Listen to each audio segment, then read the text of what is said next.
Welcome to the Daily News Currents. Today is Tuesday, October 8th, and for today we have a European spacecraft launches to perform a crash scene investigation on an asteroid. Harris and Trump marked 1 year since the October 7th attacks with tributes to the victims. Milton is already a storm for the record books. Here's what may come next. Russia, China, and Iran intend to stoke false election claims, officials warn. And Cissy Houston dies at 91. Gospel star guided daughter Whitney's rise. A European spacecraft launches in to perform a crash scene investigation on asteroid. A European spacecraft is heading to study an asteroid after NASA purposefully knocked it off its course more than 2 years ago.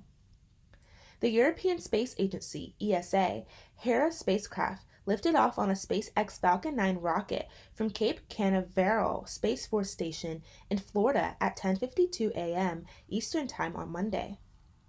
It's scheduled to conduct a crash scene investigation, researchers said.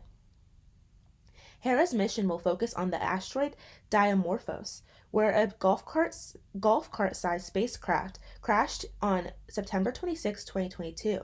That mission, called the Double Asteroid Redirection Test, shortened Dimorphos' orbit around Didymos, a bigger asteroid, by 33 minutes, researchers said.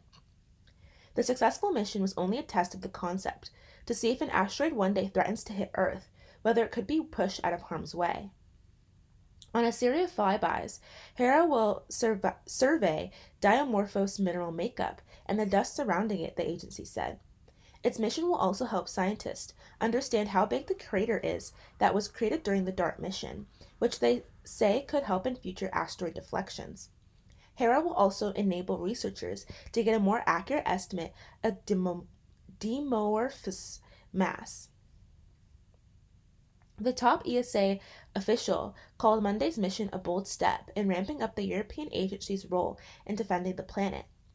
Planetary defense is an inherently international endeavor, and I'm really happy to see ESA Hera spacecraft at the forefront of Europe's efforts to help protect Earth, ESA Director General Joseph Aschenbacher said in a statement.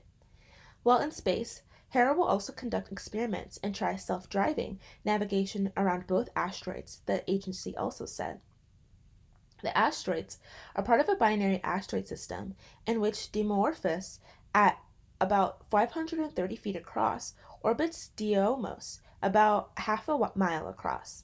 The two asteroids are not a threat to Earth, according to NASA.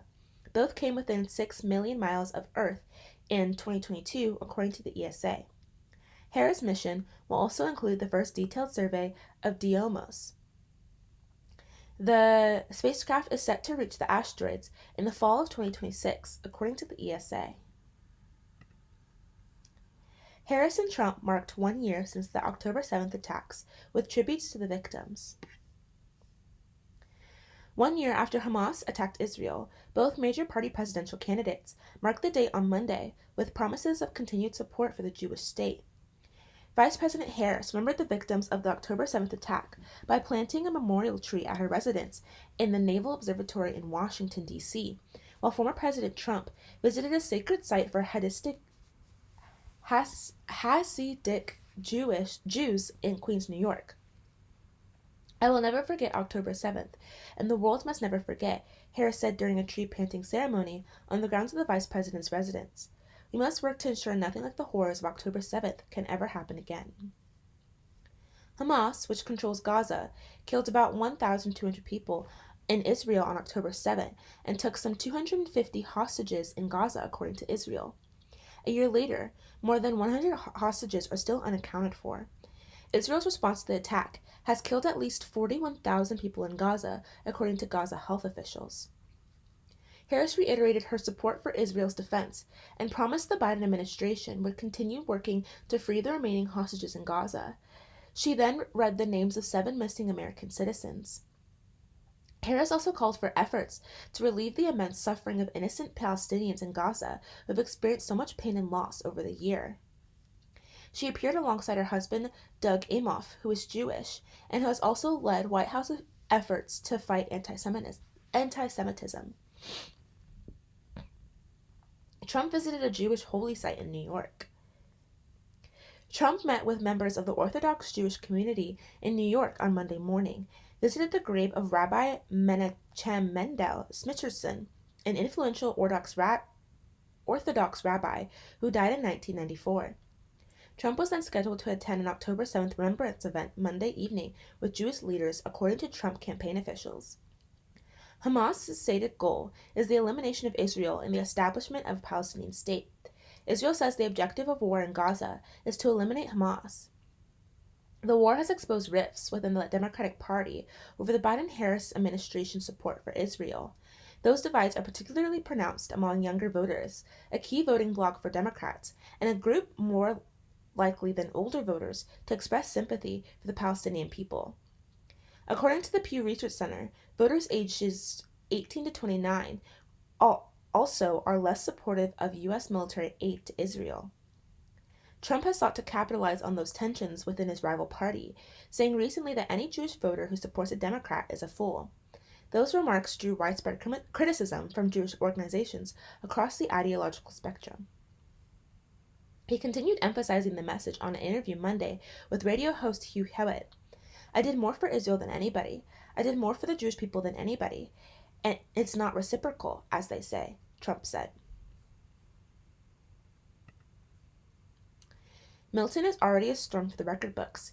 Here's what may come next. The storm has rapidly intensified over the last few days.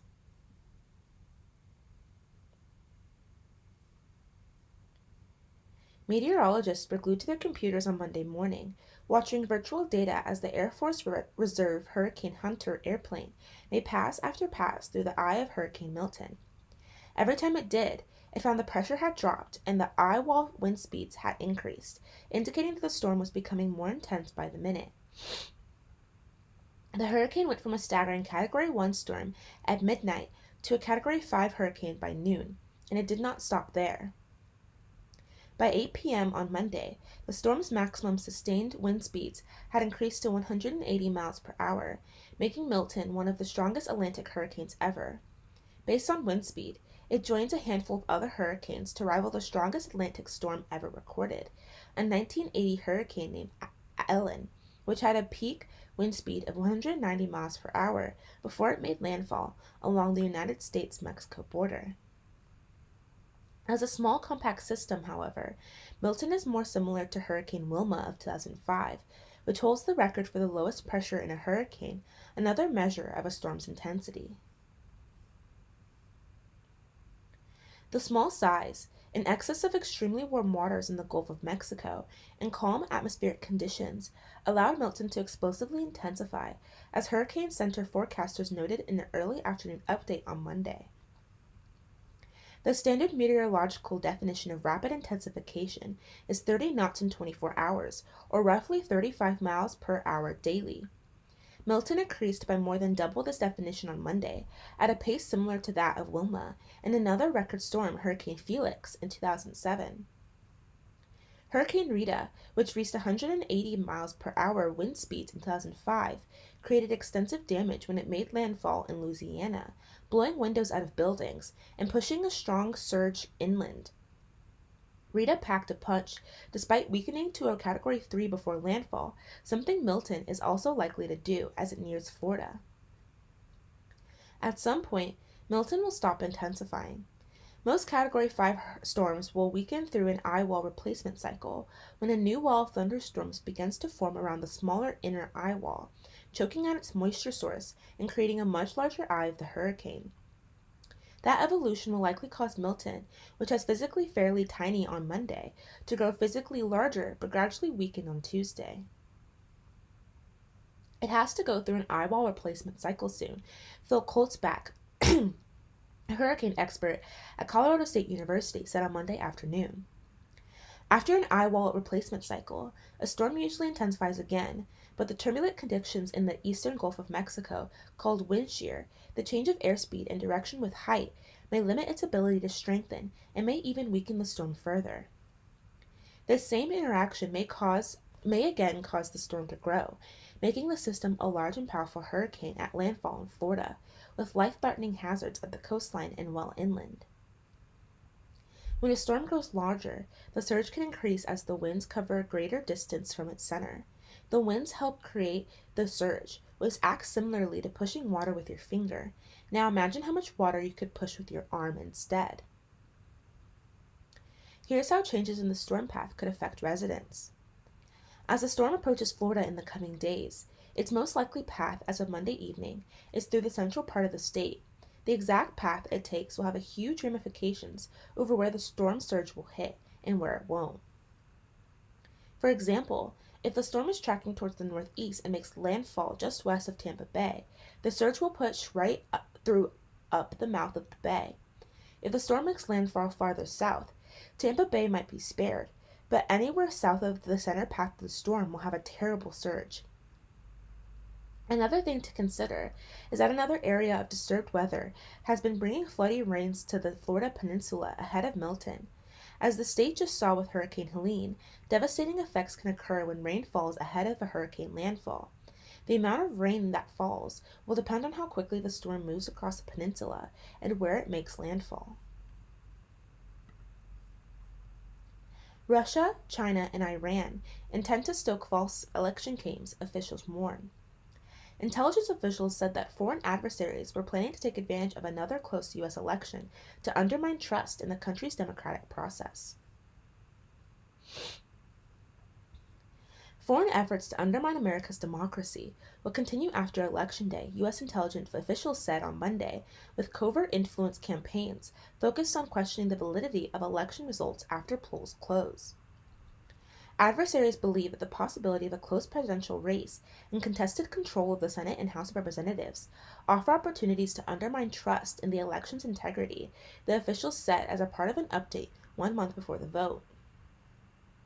The officials said they were worried about foreign adversaries amplifying domestic concerns about voting irregularities, as well as manufacturing their own allegations. After the 2020 vote, Donald J. Trump campaign made false allegations about voting irregularities, and he and his supporters have already advanced similar claims ahead of this year's vote, many of them echoed by Russian state media or Kremlin-friendly organizations. The intelligence community expects foreign influence actors to continue their campaigns by calling into question the validity of election results after the poll closed, the Office of Director of National Intelligence wrote in an update on election threats. They will likely take advantage of such an opportunity to use similar tactics in a post-election period to undermine trust in the integrity of the election processes, and further exacerbate divisions among Americans. Russia and Iran are focused on the presidential vote, though on opposite sides, with the Russians favoring Mr. Trump and the Iranians favoring Vice President Kamala Harris. The officials said that a wide variety of countries were also trying to sway congressional races, including Russia, Cuba, and China. The officials said China had already interfered in tens of races, but did not favor either party. Instead, China's efforts focused on undermining candidates who have been particularly vocal in their support of Taiwan. The officials said Cuba had almost certainly considered influence efforts on specific candidates, but they did not make clear whether any operations had taken place so far this year. Cuba is focused on the U.S. economic embargo, and in past elections had aimed its influence operations as a Latin American community, both the Cuban diaspora specifically and Spanish speakers in general. Russia has also not focused on party affiliation in congressional races, working instead to support candidates skeptical of aid to Ukraine, many, though not all, of them Republicans. Iran, the officials said, is not focused on congressional races, but has previously created websites threatening election officials. Intelligence officials have been offering regular updates in recent months to journalists, local officials, and lawmakers. They have tracked efforts by Iran and Russia to influence the presidential vote. Lawmakers said the final weeks of the election cycle and the immediate days after vote would be some of the most fraught times, with foreign powers stepping up their efforts to sow dissent and undercut the public's confidence in the outcome.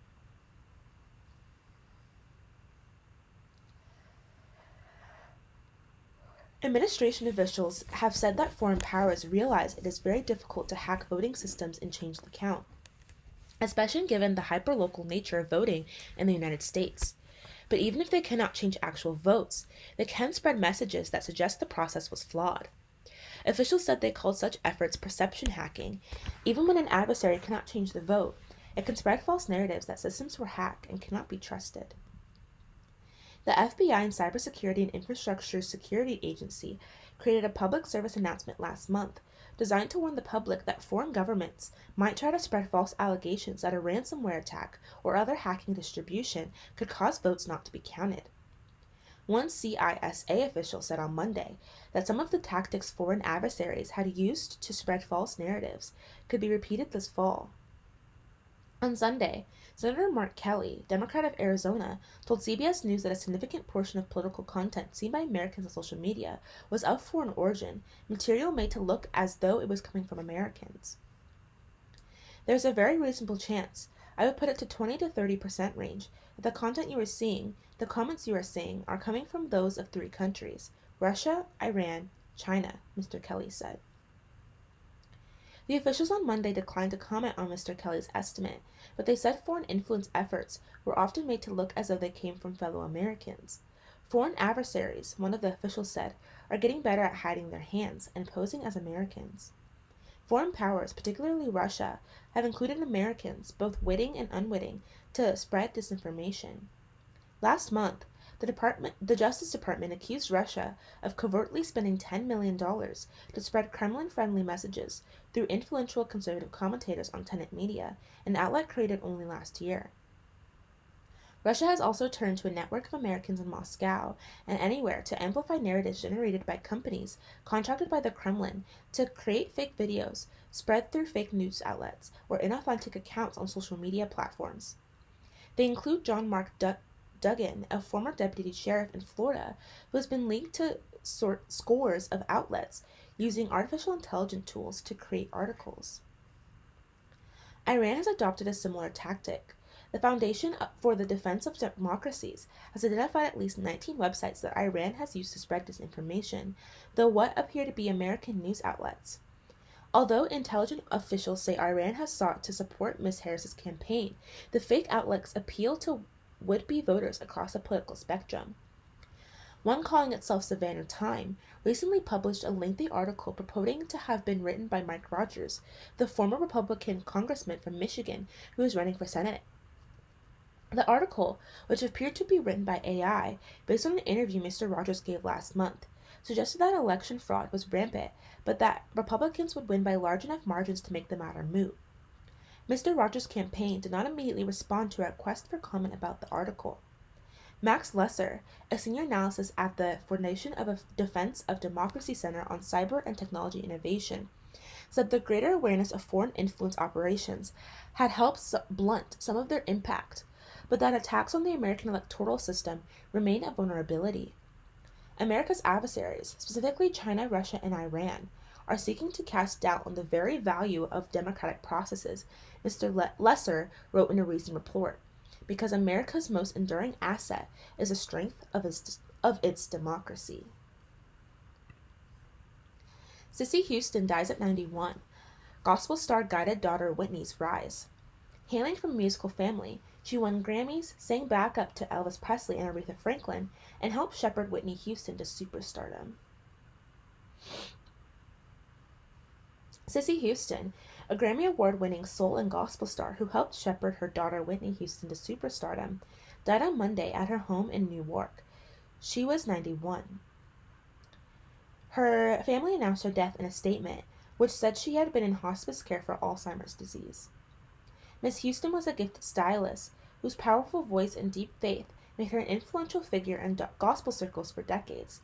She won Grammy Awards in the traditional soul gospel category for the albums Face to Face in 1997 and He Leadeth Me in 1999. Before then, she had been among the busiest backup singers in the record business, providing vocal support for Aretha Franklin, Elvis Presley, and many others.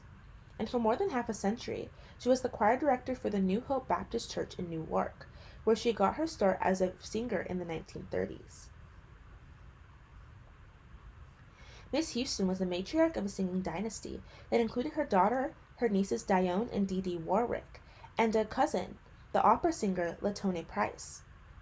She endured the deaths of her daughter, who drowned in a hotel bathtub in 2012, and of Whitney Houston's daughter, Bobby Christina Brown, who, in an eerily similar tragedy, was found unresponsive in a bathtub in her Georgia home in January 2015 and died 6 months later. Whitney Houston has struggled with addiction for many years, despite her mother's intervention. Unlike her daughter, Cissy Houston achieved wider fame in her later years, but she was comfortable with that. As she told Jet Magazine in 1998, "A lot of things I've done have come late in life, and it's like a whole new career starting up. I don't have regrets about the way I planned and lived my life, and I'm very proud of what I've become." On her own, or with her group The Sweet Inspirations, Miss Houston can be heard singing backup on such hits as Miss Franklin's "You Make Me Feel Like a Natural Woman," Van Morrison's "Brown Eyed Girl," and Dionne Warwick's "Walk On By." She was pregnant with her daughter, recording backup vocals for the Drifters on Broadway in 1963, according to her autobiography, How Sweet the Sound, My Life with God and Gospel, written by Joanne Singer. "This was bound to be an interesting child," she wrote. Robert Darden, a professor of journalism at Baylor University and the author of several books on gospel music, said Miss Houston was a significant figure, not because she sold a lot of records, but because of the people she influenced and who did sell a lot, and because of her work as a sustainer and nurturer of the gospel music tradition.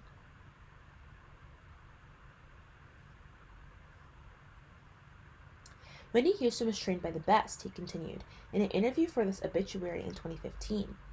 And though she had a once-in-a-lifetime voice, without the training and influence and experience of someone like Cissy, who knew everybody and who could sing in any style, she would not have achieved what she did. Cissy Houston was born Emily Drinkard in Newark on September 30th, 1933, the last of 8 children of Nicholas Drinkard, a factory worker, and Delia Mae McCaskill Drinkard. Her family attended revival-style weekday services, where they first encountered gospel music. Cissy, a nickname from childhood, began singing along with her siblings at age 5 in local churches, and she and her sister Anne and her brothers Larry and Nicky formed the Drinkard Four, a quartet that performed regularly at the New Hope Baptist Church. The group, renamed the Drinkard Singers, was featured in a Carnegie Hall performance in 1951 that starred Mahalia Jackson. Miss Houston's marriage to Freddie Garland in 1955 ended in divorce. She later married John Houston, with whom she had 3 children. In the early 1960s, Miss Houston was a prominent member of the Sweet Inspirations, a sought-after R&B group that sang backup on hundreds of songs for a wide variety of artists, including Wilson Pickett, David Bowie, Neil Diamond, and even on one song, Jimi Hendrix. Eager to pursue a solo career, she left the group in 1969. On her own, she made recordings and performed at nightclubs, appeared on The Tonight Show, and in 1983, joined the cast of an off-Broadway musical, Taking My Turn. Reviewing a performance at the New York nightclub Reno Sweeney in 1977, Robert Palmer of the New York Times wrote, "With her absolutely majestic voice, exemplary intonation, and economical, almost self-efficacious phrasing, Miss Houston is a singer's singer. To resurrect an old cliché, she could sing the telephone book and provide an uplifting experience." Miss Houston eventually began devoting most of her time to raising her children and to directing the church choir at New Hope Baptist. She encouraged Whitney in her early singing and frequently brought her to the recording studio. As Whitney's career skyrocketed, the mother and daughter occasionally performed together. Cissy Houston lent her backup vocals to Whitney Houston hits like How Will I Know and I Want to Dance with Somebody. The elder Miss Houston re-emerged on her own, performing into the 21st century. Her survivors include her sons, Gary Garland, from her first marriage, and Michael Houston, as well as a number of grandchildren and great-grandchildren. Interviewed by The Times in 1983 about her appearance in Taking My Turn, a musical about aging, Miss Houston described her musical inspiration. "It's all coming from inside me," she said. "What I feel is what I sing." That is all that we have for today. Thank you so much for listening. Bye!